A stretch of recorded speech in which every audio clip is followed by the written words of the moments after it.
ஆட்சிக்கு வந்தவுடன் முதல் நாள் அவர் போட்ட முதல் கையெழுத்து மகளிருக்கான கையெழுத்து தான். அதுதான் மகளிர் விடியல் பயண திட்டம். இன்னைக்கு அந்த மகளிர் விடியல் பயண திட்டத்தின் மூலமாக இந்த 4.5 வருஷத்துல மட்டும் 820 கோடி பயணங்களை மகளிர் மேற்கொண்டிருக்கிறீங்க.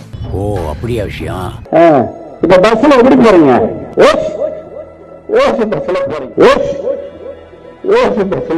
பெண்கள் ஓசி பயணிகள் என அமைச்சர் பொன்முடி கிண்டல் அடித்தார். அமைச்சர் பேச்சால் மன உளைச்சலில் உள்ளனர். நாங்க கேட்டோமா 1000 ரூபாய் உங்களை, இல்ல நாங்க உங்களை ஃப்ரீ பஸ் கேட்டோமா? நாங்க ஒன்னும் கேட்கலையே. பெண்களை பார்த்து ஓசின்னு சொல்ல கூடாது. அது எப்படி ஓசின்னு சொல்ல? ஓட்டு வாங்கும்போது ஓசின்னு சொல்லலையே. நீ பிரி கொடுக்க தேவையில்ல, பிச்சை கொடுக்க தேவை. ஃப்ரீ பஸ் பிச்சைக்கார கையில் நேற்று மாதிரி எங்களுக்கு பார்த்தா பஸ் நிறுத்த மாட்டாங்க. Free bus waste. எங்களெல்லாம் மரியாதை கிடையாது. அது ஃப்ரீ பஸ் விட்டோன்னே அந்த புறம்போக்கு எங்களுக்கு மரியாதை கிடையாது. கேட்டா ஓசி பஸ் தானே சொல்லி நிறுத்தாதான் போறாங்க. நீங்க ஓசியில விடவே தேவை. நீங்க எங்களுக்கு டிக்கெட் கூட போட்டுவாங்க. எங்க பாதுகாப்பா நாங்க போறோம் வரோம். இப்படி தாய்மார்களை இழித்து பேசி வேதனைப்படுத்தும் திமுக அரசை வீட்டிற்கு அனுப்புவோம்.